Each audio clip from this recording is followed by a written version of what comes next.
Okay, well, I think I will get us started tonight. I know more people will be coming on. Well, welcome everybody. I'm Dorothea Wolfson. I'm the program director of the MA in Government program, and I'm really delighted that you've come to join this interesting, I think, discussion and presentation from Al Fromm. I think after last week's election in Virginia, it's not too early to start looking next year to the midterm elections, and this makes this conversation and presentation all the more relevant and timely. And for me, it is such a pleasure to introduce Al Fromm to you this evening. Al has been teaching in the MA in Government program for the past, I think, 5 years now almost, and he co-teaches one of our most popular classes with Alice McKeon called Political Ideas, Strategy, and Policy Implementation. And he'll be offering that this spring, and I think it's already full, so it's a great sign. Al comes to Hopkins after a storied career as one of America's premier strategists and policy entrepreneurs. He's the author of the book, The New Democrats and the Return to Power. And I think that's in the background there on his screen. And the documentary film, Crashing the Party, is based on his book. So in March of 1985, Al founded the Democratic Leadership Council, the DLC, and the organization played a central role in the resurgence of the modern Democratic Party.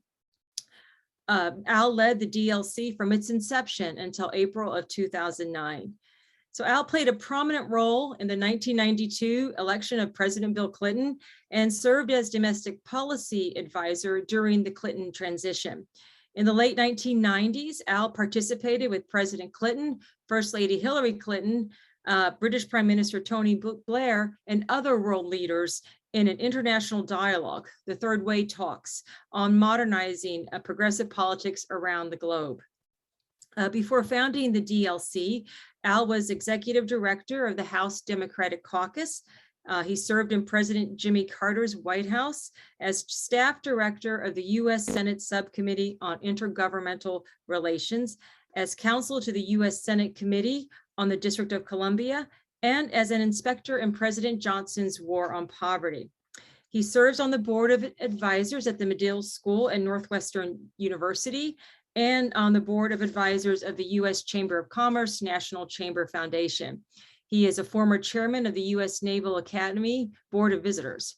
He currently does a weekly commentary on The Spy, which is a digital newspaper in Annapolis and on the Eastern Shore with Craig Fuller, the former Reagan and H.W. Bush aide. So I'm delighted to turn the floor over to you, Al. And I know there's so much interest, especially after last week's election. I know your focus tonight is predicting and talking about the midterm elections for next November, but I'm sure people in the audience are also would love to hear your thoughts as well about what happened in Virginia, which we can talk about in the Q&A. And as for the Q&A real quick, you can ask your question either through the chat by clicking on the bottom of your screen. You'll see a Q&A. Just you can put your questions there and I'll keep track of them, or we can unmute later and you can ask your question directly. So anyway, welcome, Al, and thank you so much for spending the evening with us tonight. Well, thank you very much, Dorothea. I'm delighted to have this opportunity to do this. What's better than talking politics, especially after your party has gotten its rear end beaten. But what I'm going to do tonight is I'm going to make a short presentation. I put together some slides. I'm going to talk about the political environment, what we're looking forward to next year, but also talk about how what happened last week is likely to affect it. And then we can open it up, and I'm happy to talk about this subject or, what's going on Capitol Hill or whatever people are interested in doing it. Now, the first thing you're going to have to do, though, is bear with me as I try to call up these slides. My technology is not quite what probably some people's is, but I think we're going to actually be able to get this.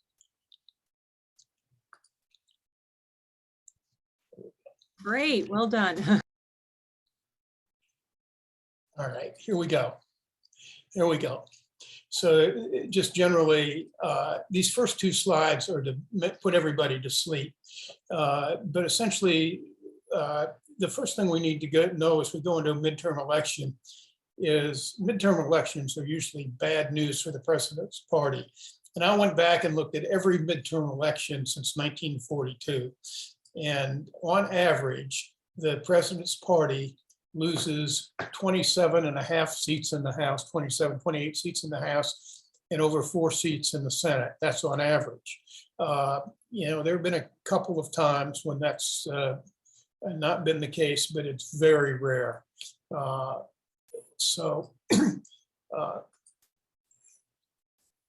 And if you think about those averages and think about what we have now, look, the Democrats really have they have a small margin, but they have no margin for error.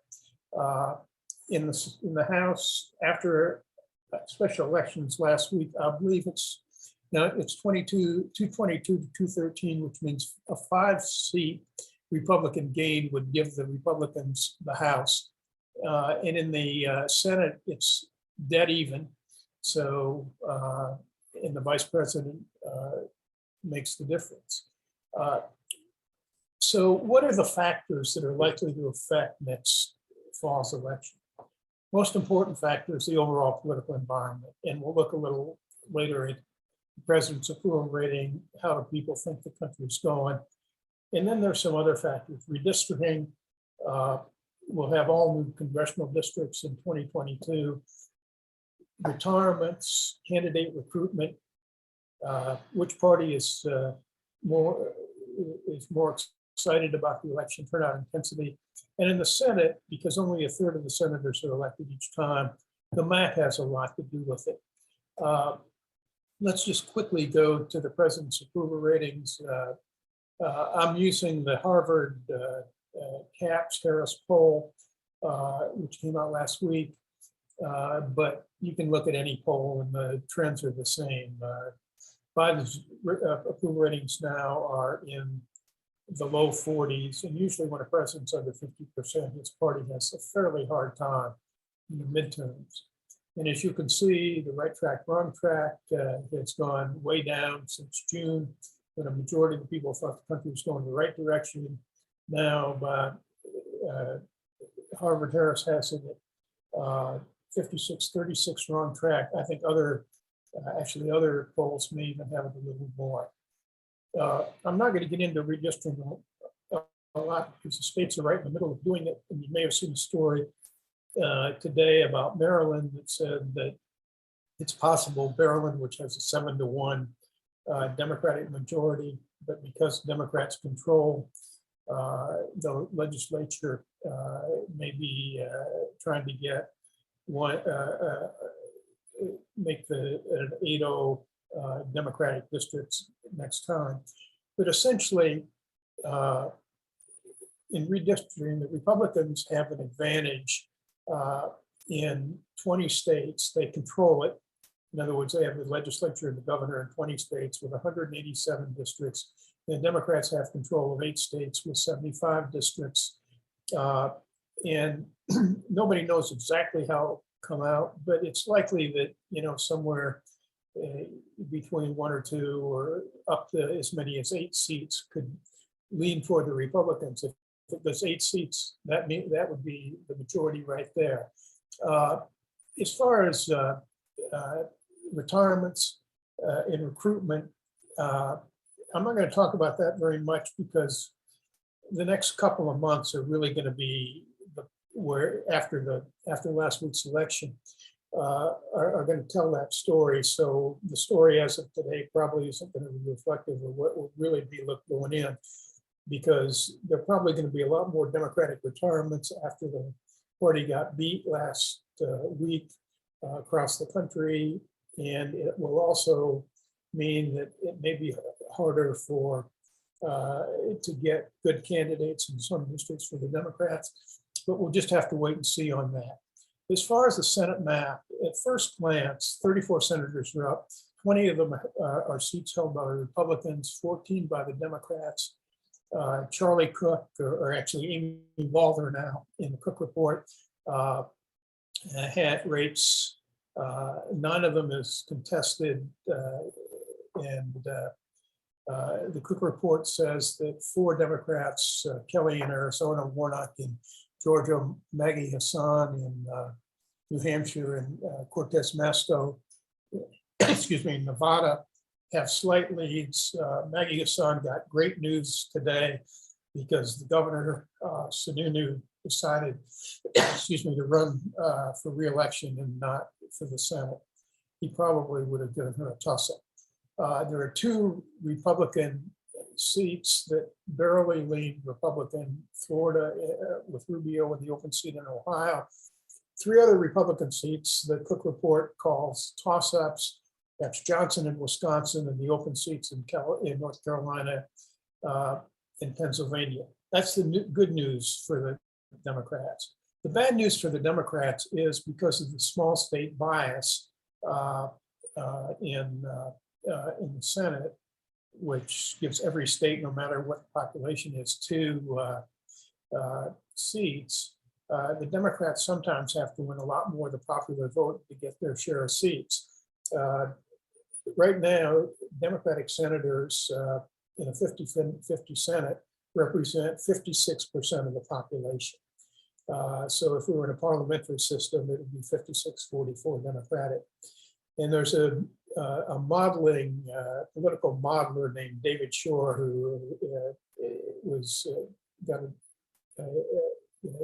built an incredible reputation because I think in 2012, working for Obama, he got every state within a point except 1 by his models. And he has said that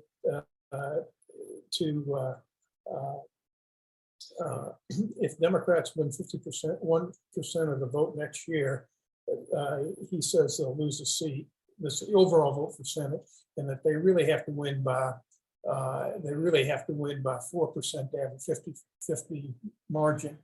I don't know if anybody was here when we did this last year and we talked about the Electoral College, but it's the same thing. Nate Silver at 538 had done a study that Biden had to win by more than 3 points to have a more than 50-50 chance of winning in the Electoral College. And the 2016 and 2020 elections proved that right, because Hillary won by over 2 and lost the Electoral College. Who are the key voters likely to be as we look ahead? They're going to be independents, moderates, and suburbanites. And I've looked at those voters in the last 4 congressional elections. This is all cumulative vote for the House. And you'll see in 2014 and 2016, when Republicans held control of the House, they won the independent vote. In 2018, when the Democrats took it over, and last year when they held on to the House, even though they lost a couple of seats, 12 seats, they won the independents. You'll see the margins for Democrats and the moderates went way up in 2018. And in 2018 and 2020, the Democrats split the suburbs after losing the suburbs when the Republicans controlled the House. You know, you'll see a lot about base voters, and all those voters are important because every vote counts. But there's some, if you look at the swing in certain kinds of votes, you get a pretty good idea of what's likely to happen. What are the most important issues?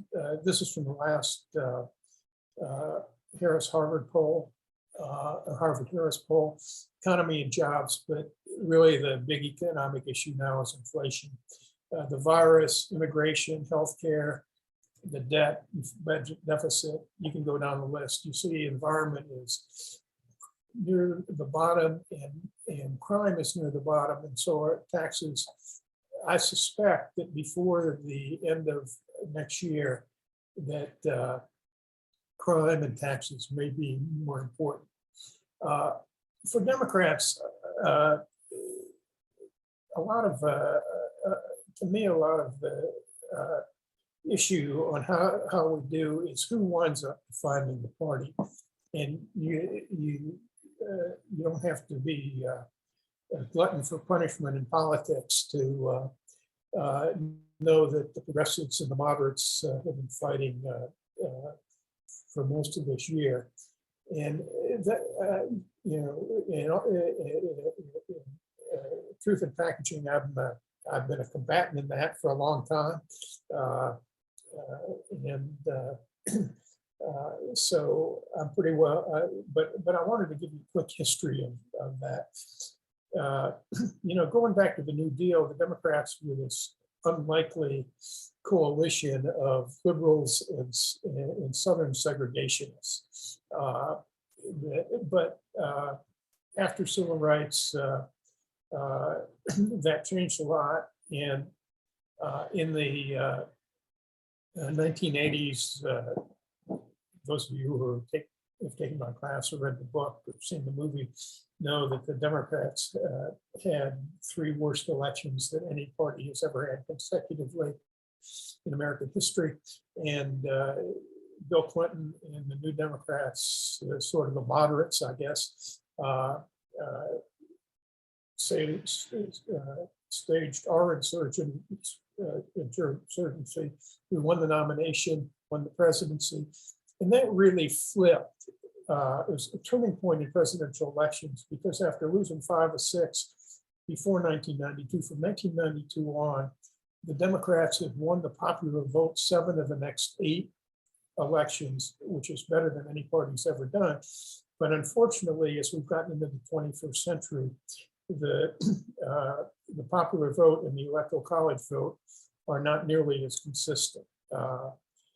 In 2018, writing both anti-Trump sentiment and putting up a wave of moderate candidates, many of them women in the suburbs, the Democrats wound up, as we saw, doing well among independents, moderates, and suburbanites, and they won control of the House.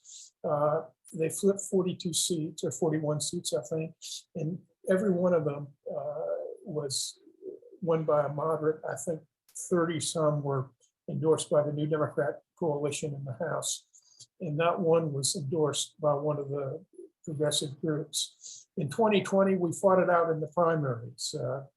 Biden was the moderate. He came in with most name recognition, but behind 2 progressive candidates who had more money, certainly more enthusiasm among activists in the party and better organization, and he beat them overwhelmingly. When Biden won the presidency,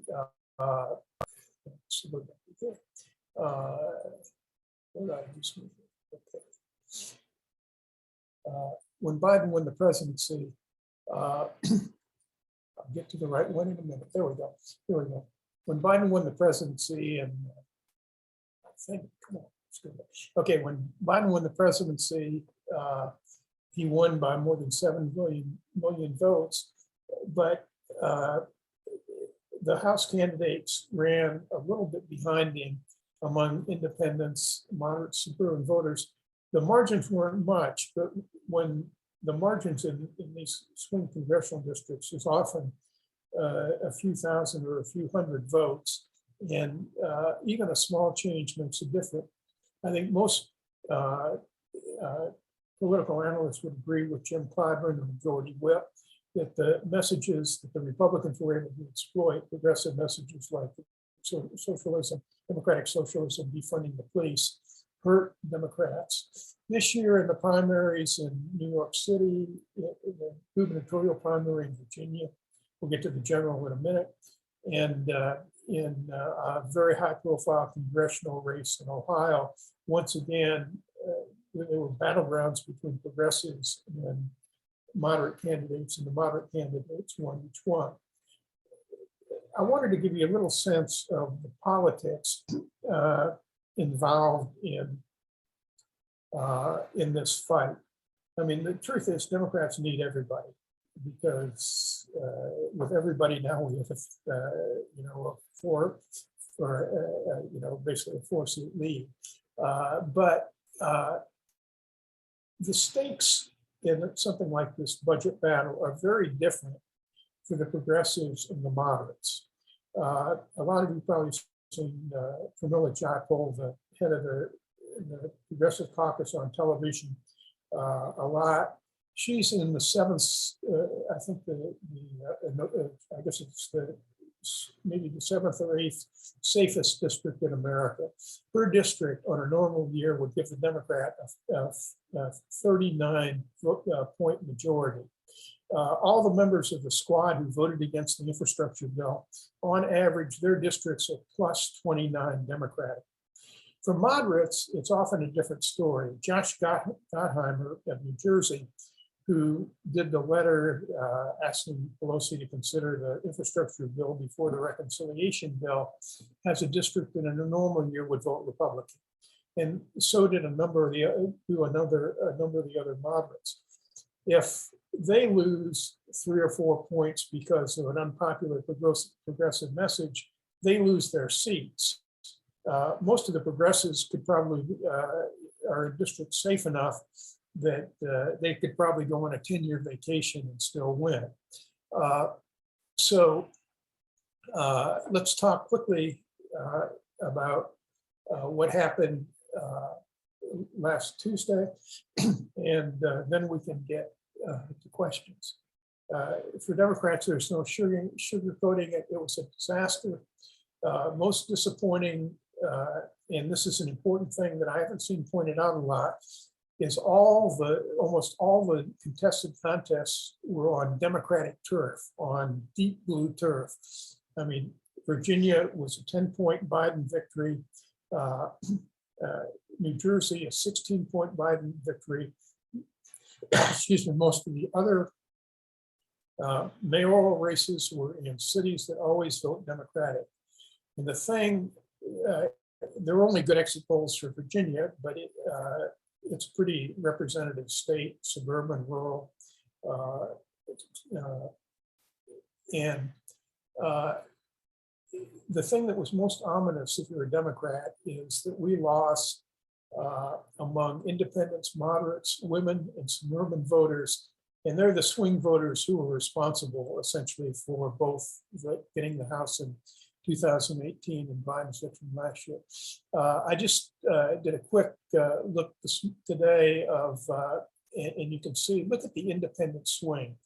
Biden won it by 19 points, and McAuliffe in 2021 lost it by 9. That's a 28% swing among independents. Look at the moderates. From a 37-point Biden victory to a 21-point margin for McAuliffe. Again, 16 points. The other thing you'll see here very clearly is that Youngkin brought home a lot of conservatives, probably a lot of conservatives who didn't like Donald Trump. And look at the suburban vote again, from an 8-point win for Biden to a 7-point win for Youngkin.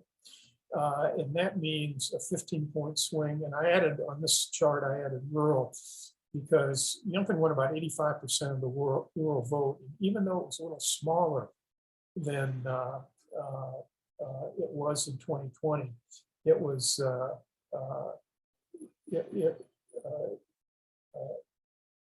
swung 21 points more toward Youngkin. And the thing to look about the suburban vote, you say, why is it so important? If you look at the first category, in the all category in both years, it is 60% of the electorate. Now, I believe that the voters sent a pretty clear message to the Democrats to not to move too far left. In Virginia, we lost all 3 top offices, and we lost the House of Delegates. And in the exit polls, 51% of the voters said the Democrats were too liberal. I think Youngkin won 95, 96% of that, almost enough to win the election just there. In Buffalo, New York, a Democratic socialist won the Democratic primary, ran unopposed in the general election and lost overwhelmingly to a write-in candidate who was the former mayor, who she sort of snuck up on in the primary. In Minneapolis, the site of the horrific police murder of George Floyd, they did a defund the police referendum, and it went down about I think 56-44 or something like that. In Seattle, Washington, which is another very Democratic city, the newspapers were saying that the progressives got routed in every city election. So that was basically a coast-to-coast phenomenon. And it was so striking that the New York Times, which I think is probably maybe the most progressive big city newspaper in the country, basically said it's time for Democrats to figure out how to return to the moderate policies and values that fueled the 2018 and the congressional win and Biden's win. You can read that editorial. It was last Thursday, I think. And basically their point to Biden is he didn't get elected for a progressive revolution. They said there were plenty of other candidates doing that, for promising that. And he sort of promised a return to normal. You know, basically they think that hurt Democrats a lot. Let's look ahead to the next few months. Some of the things that will, I list 5 questions that I think will, the answers to which may determine the political environment and how well Biden's doing. One is whether the passage of the infrastructure bill with bipartisan support will lead to more cooperation in Washington. The second is whether in the wake of the election, Democrats will recalibrate the reconciliation bill. And I'm happy to talk about that in more detail. I don't want to do it now because I want to get the questions. Third, will the Democrats carve out an exception to the filibuster to pass voting rights legislation? Really important question for the future of the democracy. Fourth, will the president double down on vaccine mandates? There's a lot of opposition, even though it's minority opposition in terms of numbers, but it's very vocal in opposition. But to me, the only way you can ever end the pandemic is to vaccinate, as many people as you can. And the only way that we're going to turn around the sour mood in the country is to get this pandemic over and let people go back to normal life. And finally, will the Justice Department become more active in the investigation of the January 6th insurrection? I personally think it's a very important question for the country.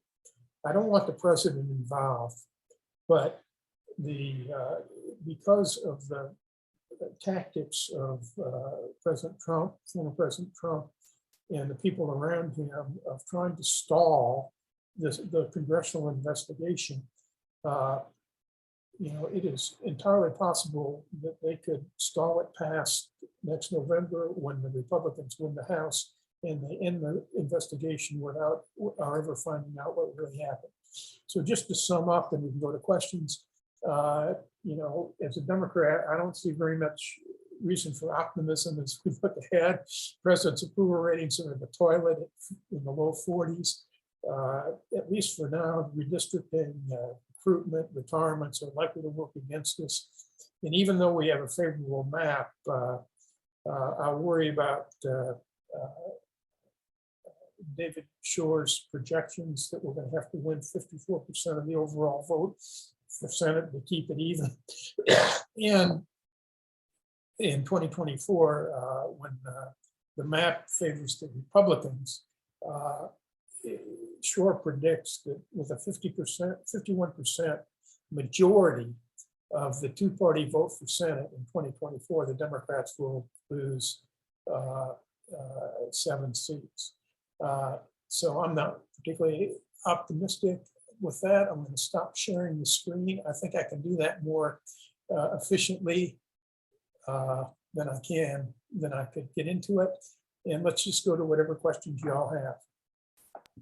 All right, thank you so much, Al. That was so fascinating and so timely. So if you have a question, there are two options. You can just type it in the Q&A and I can read it, or we can, I think our host can unmute it. Peter might be able to unmute your microphones as well. So anyway, that sounds great. I'll just open with a question before I get to the boards. But I was just going to say, Al, this was so fascinating insofar as, you pointed out so well how progressives ran behind Biden in 2020.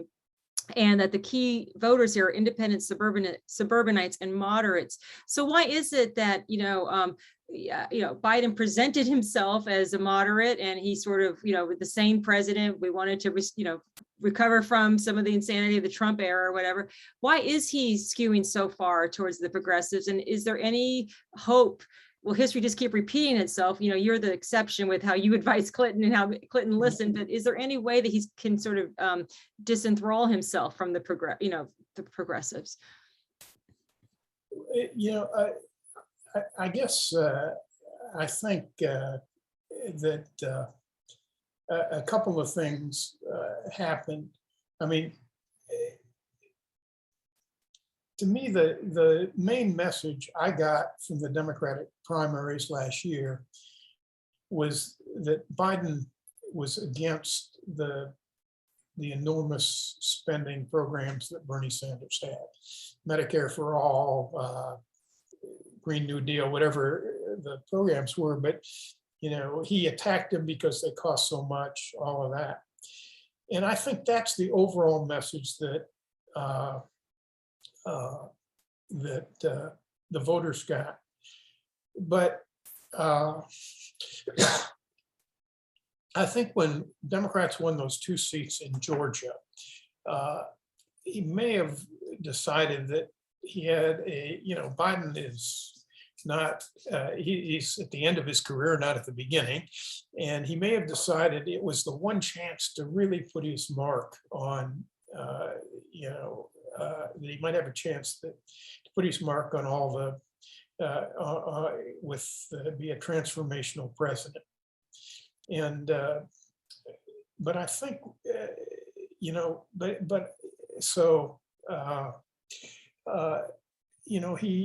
he proposed a lot of different new ideas, which are just, to me are fine.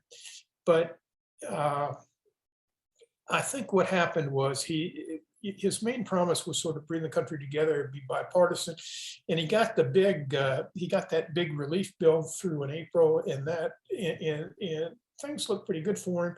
And then he made the deal in August in the Senate on the bipartisan infrastructure bill, and and I think if the House would have gone to that bill immediately and passed it, it would have had an entirely different political atmosphere. But his mistake, Pelosi doesn't like to bring things up if they don't have the votes. And the progressives in the House realized, and Sanders realized that their only chance of getting a really big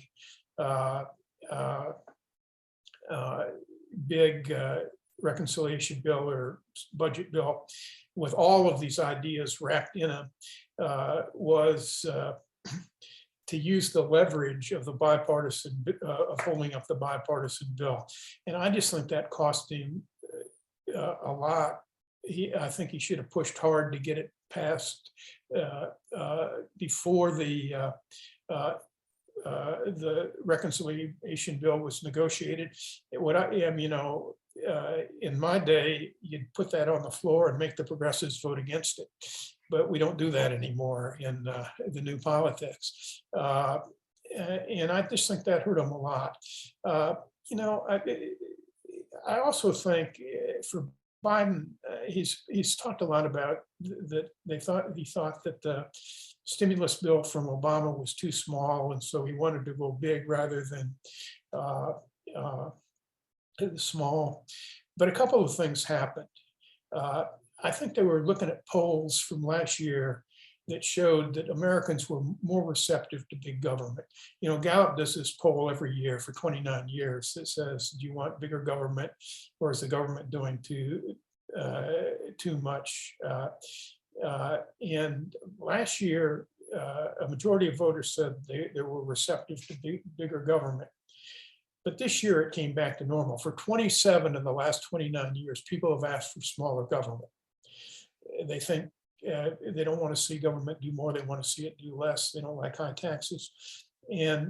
But the only 2 years that they've been receptive to bigger government were right after 9/11 and during the height of the pandemic. And I think that turned into a misjudgment and as a result, he got trapped into this debate over numbers. And you might be able to sell preschool or the tax credit or family leave or whatever else the individual initiatives are. But when you're debating a number, all that means is more inflation to voters, and it's just a killer. Yeah, no, I think that's so true. All right, well, we have I think 4 or 5 questions in the queue, so let's get to them. From Giacomo, we have, what do you think about the effect the infrastructure bill will have in terms of support for Democrats, if any? I think in terms of the actual the infrastructure of the projects having an economic impact, I think it might have, it probably isn't going to help the Democrats a lot in 2022. These projects, everybody talks about shovel ready, but shovel ready means usually that they'll start in a couple of years.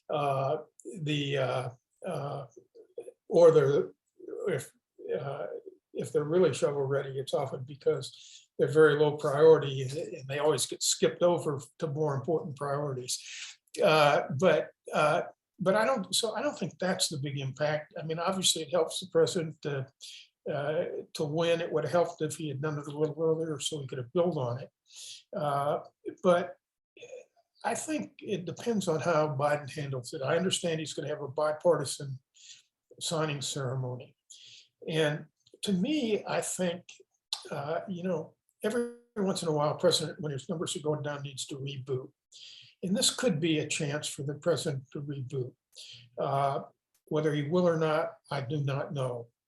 But and what I mean by that is, I think he ought to go back to some of his unifying themes of the campaign when he signs this bill, talk about trying to get support, bipartisan support for other parts of his program. And I'm sure this isn't going to happen, but if I were advising, I would say he ought to really redo the reconciliation bill. I would say that he ought to scrub it as much as he can for anything that could have inflationary impact. But then I would take 1 or 2 or 3 at the most of his priorities, so they're definable, like pre-K, probably climate change, and maybe the tax credit. And I'd take everything else out and I'd send it back up as individual bills and try to build support for the substance of the individual bills. I think if he changed the tone a little bit and used it as a jumping off point for changing, for efforts to break the gridlock in Washington, it probably would do him more political good than the economic benefits will, because it'll be too long to take. That will take too long to actually occur. All right, great. Yeah, thank you. I think this sort of dovetails. Elizabeth Dove had a question as well, which is, how can Democrats turn around the predictions in the 2022 and the 2024 elections and win more seats? And it sounds like what you're saying is really sort of the bipartisan changing the tone will serve the Democrats much better than some of the other goals. Yeah, I think the most important thing Democrats can do is get the country feeling better about itself. I mean, and get the president's approval ratings up. And the question is, what will do that? And to do that, you got to focus on the concerns of voters, sort of the swing voters who will vote either way. And, in 2021 and going into 2022, look like they're going to vote Republican. How do you bring them back? And, the best thing is to get the country moving again. That's why I think the vaccine mandate is really important. I'd take a bitter fight over it in the next 2 months so that next spring, people are looking at COVID in the rearview mirror. That would help a lot, I think. I think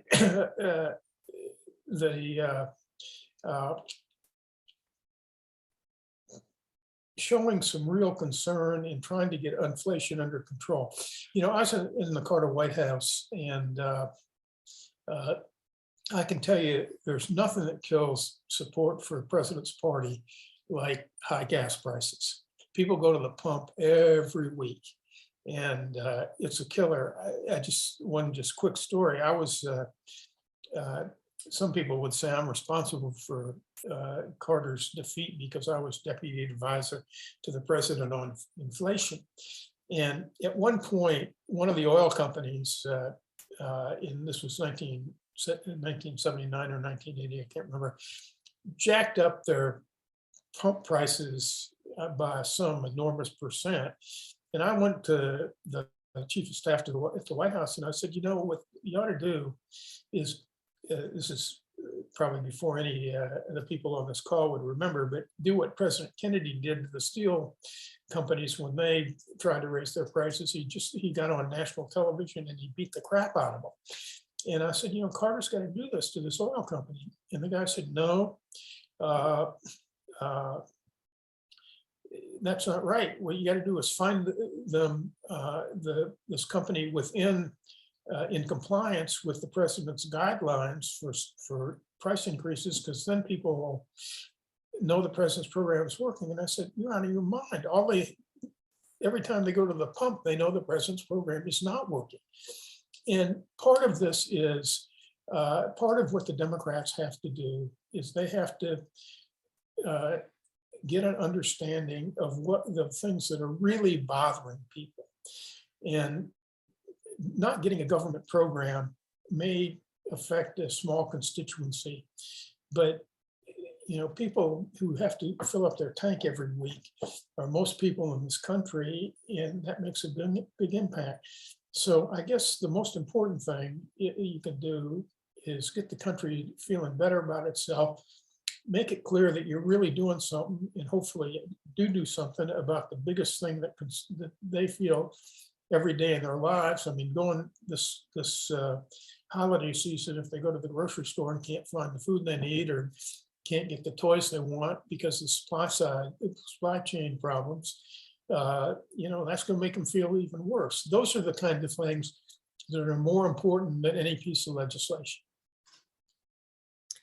Yeah, I think that's a great point too. And I think the next question also, I think, raises some of the other areas of focus that perhaps the Democrats or the progressives perhaps have put a lot of their focus on instead of, gas prices or the supply chain.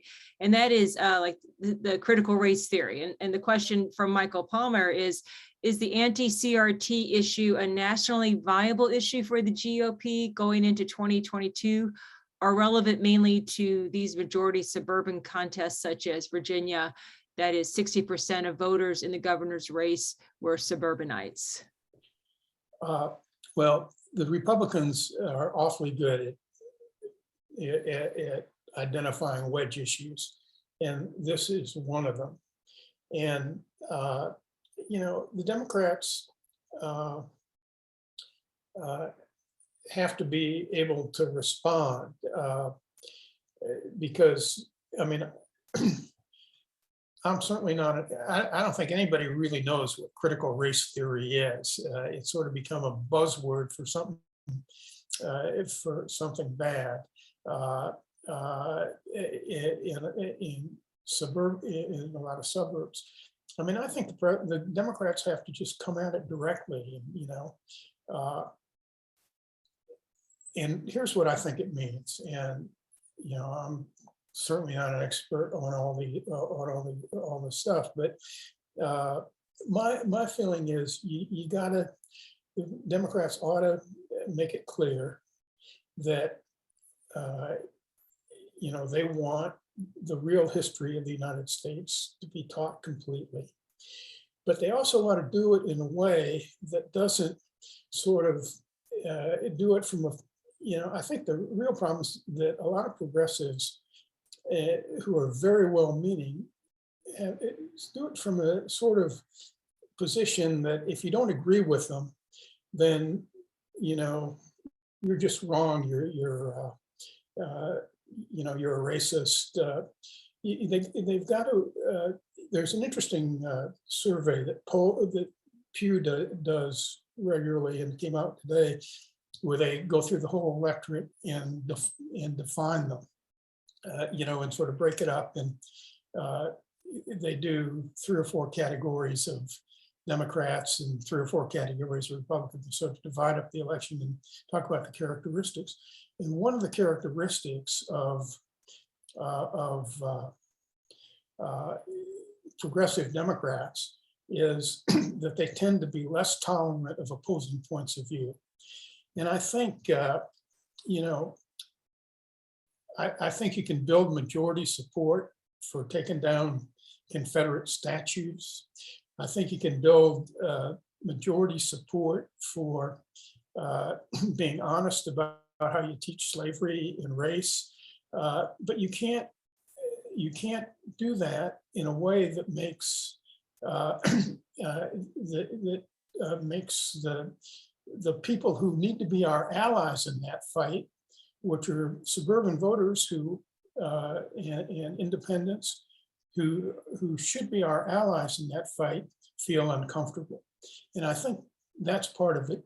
The other thing is, I think that in Virginia, incidentally, that's going to be a problem across the board.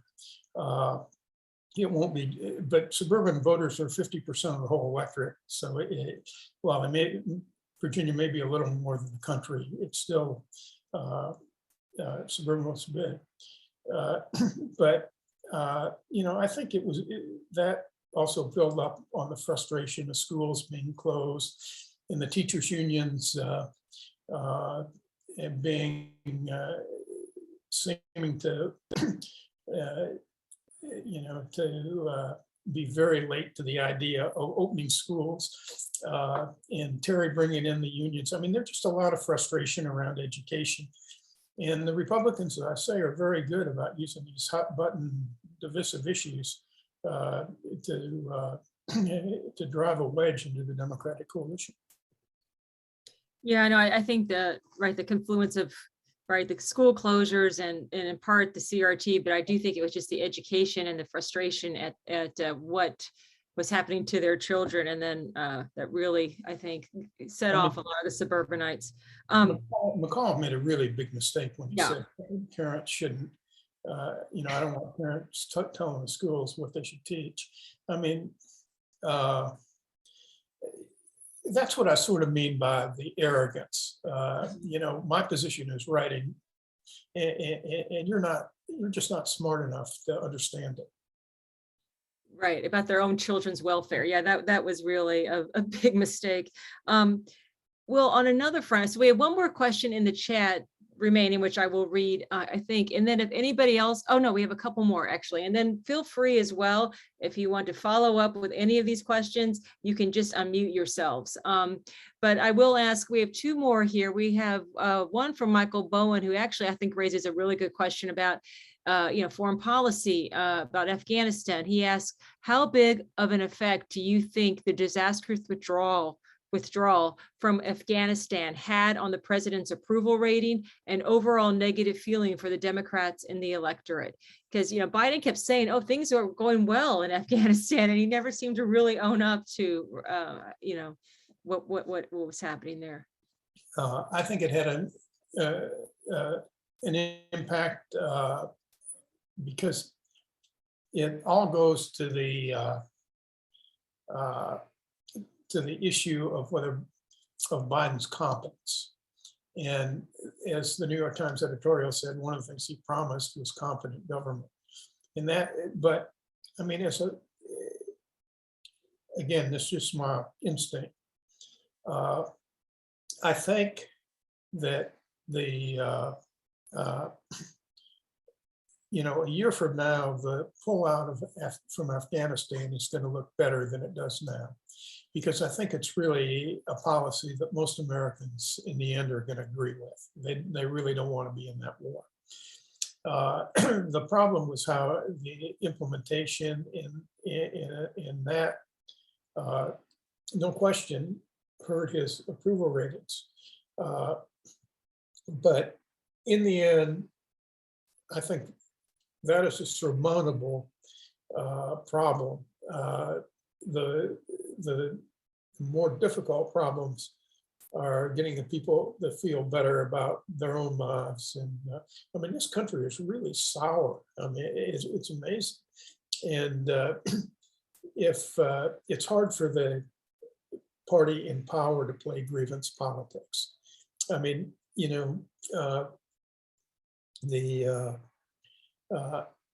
just like it's hard for the party, a party to have to be unified when it's promoting a positive agenda. It's a lot easier to be unified when you have a bad guy you're running against, a straw man.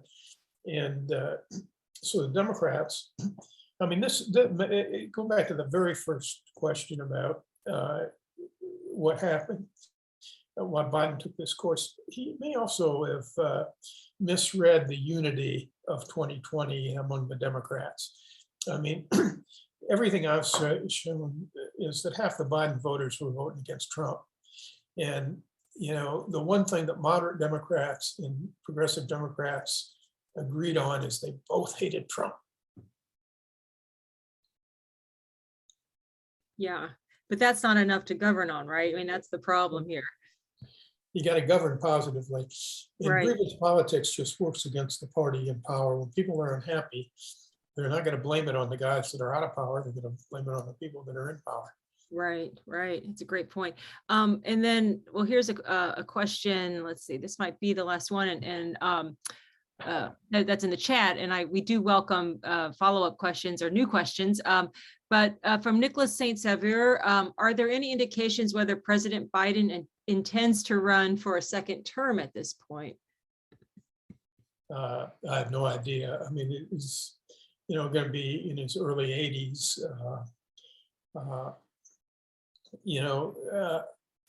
I don't know. I mean, but I suspect that chances are very good that he won't. But I have no idea whether he wants to run. I mean, it also may be one of the reasons that he's tried to push so much so fast is because, presidents never have a time that's better than the first year to get things done. And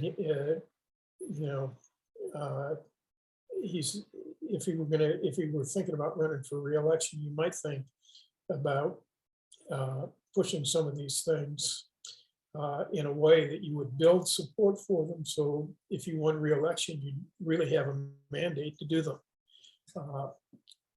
But anyway, the answer is I don't know. Yeah. Well, yeah, it seems like he is governing as if he isn't running for a second term. And then I thought that was a good point that you made earlier, that why is he doing this? Maybe he does want to be this transformational president, right? And to do these things and go farther than Obama did on some of these issues and really make his mark. That seems to be one of the best explanations, that I've heard for why he's been, kind of, going in the direction he's been going in. But yeah, are there any other questions for Al? Anyone can just unmute and raise a question.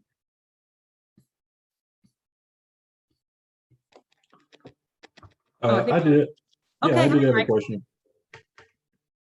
Go ahead. Okay. Yeah, so I have to admit that I'm particularly interested in the CRT issue. I have an ongoing project, and I was wondering, just based on your experience, if there's anything distinctive about this CRT issue now than when we've dealt with matters of political correctness in the past. Whether that be affirmative action debates in like the early 2000s, or is there something different about this school curriculum debate that's happening right now? Well, it may be because it affects kids, and parents have been particularly involved in their kids' educations over the last year, maybe a little bit. But, I would take I would think that it would be worth, if you're doing this study, to go back and really look at some of the alliances in the civil rights movement. I mean, I'm an old guy, but I cut my teeth working for the war on poverty in the Deep South. And I went into counties where Barack Obama would not have been able to vote when I first went into them. And, but the thing that made the civil rights movement so powerful in a time, incidentally, that the demographics of the country were much less favorable than they are now, was that were the alliances that Dr. King and other civil rights leaders made throughout church communities, religious communities. I was in the Washington area. My daughter was part of this. She's now 40 years old, so it was a while ago. But when she was in high school, there was this program called Operation Understanding that was started in DC, which was an effort to bring together or to reestablish the connections between the African American and Jewish communities that were so important in the civil rights movement. And I got an email in the last couple of weeks saying that program is now in deep trouble. But I think that, to me, I think that it's very interrelated to the political correctness issue.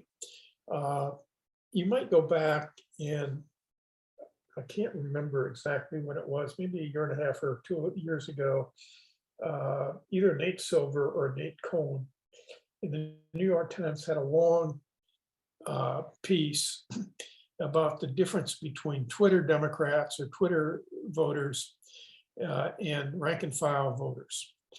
And what struck me was the political correctness part, because on Twitter, most people didn't think it was a problem, but among rank and file Democrats, like 75% thought it was a problem. And I think that's part of it, but you also have to realize that race is part of it too. I mean, this has been, the country goes backward and forward. It usually goes forward, but it also gets pulled back sometime, and then you just have to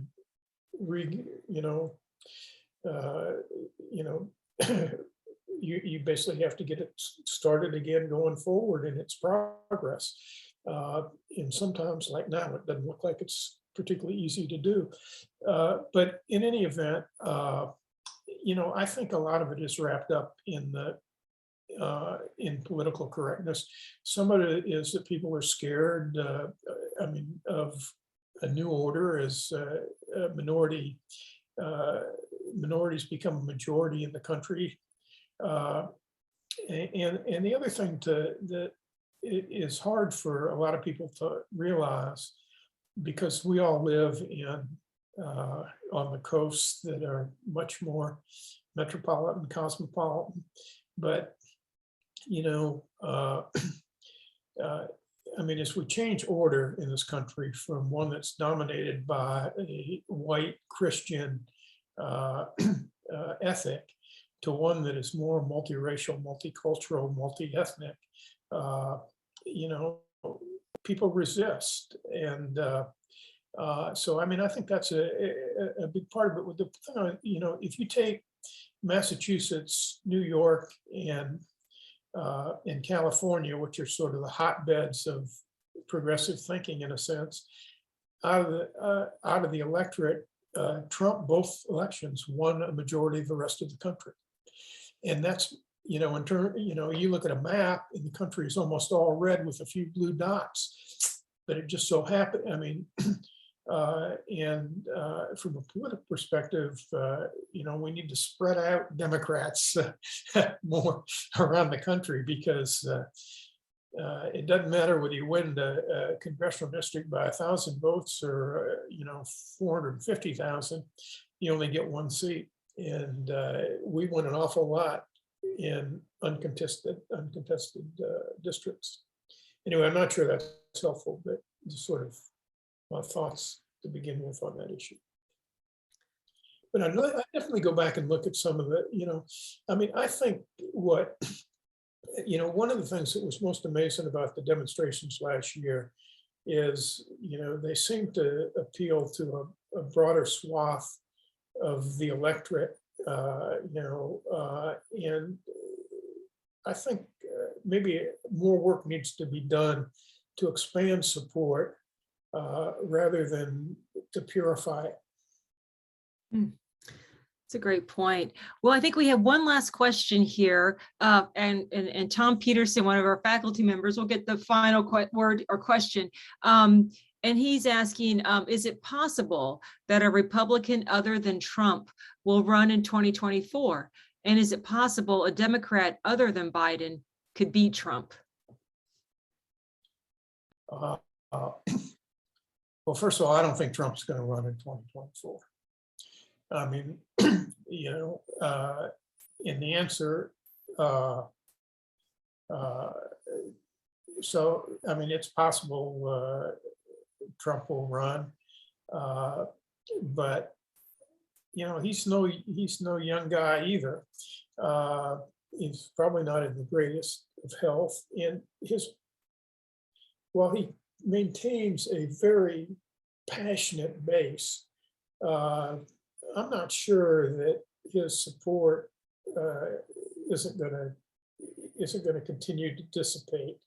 The other thing is, you know, there are just a lot of stuff that could happen between now and 2024, and there are going to be a lot of Republicans who would like to run, and you know, whether or not Youngkin gave them a path or not, but what Youngkin did show was that you could win his support, and he won, you know, in the rural areas. He outdid Trump by a big amount, but do it in a way that kept Trump at arm's length. And I don't believe Youngkin will be listening to Trump as he's governor of the state. So the answer is, I'm not sure he'll run. I think in 2020, Biden was probably the only Democrat who at least was among the major contenders who could have won, because Biden was able to both cut his losses among the non-college educated voters and non-college educated whites in some of those states. He was able to do well in the suburbs comparatively to other Democrats, and you know, he's basically able to win college-educated white men who were really a critical part of the electorate in Pennsylvania, in Michigan, and in Wisconsin. He did better among low-income or lower educated whites. And then he was able also to take advantage of you know, the sort of the new demography in Georgia and Arizona.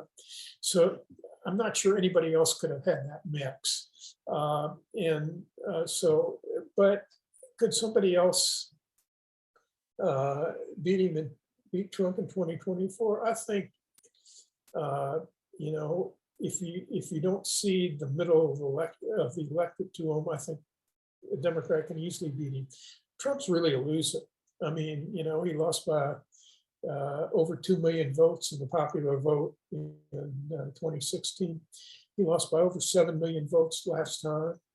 And I really believe his vote will continue to come down. So the answer is, One, I don't think he'll run, and secondly, I think that we could beat him in 2024. All right, well, we will revisit that and hold you to that then. So anyway, Yeah. well, thank you so much, Al. This has been so enlightening, and we've all, I think, benefited so much from your informed insights here from all your many years working in politics and actually being this voice of, with the DLC and showing a path that really worked for Democrats and could work again, as you laid out so well here. So thank you so much. Well, I'm glad to do it. All right. Thank you all for coming too and spending some time this evening with us. And I think this has been recorded and will be available on YouTube if you missed anything. So thank you all. Thank you. It's great.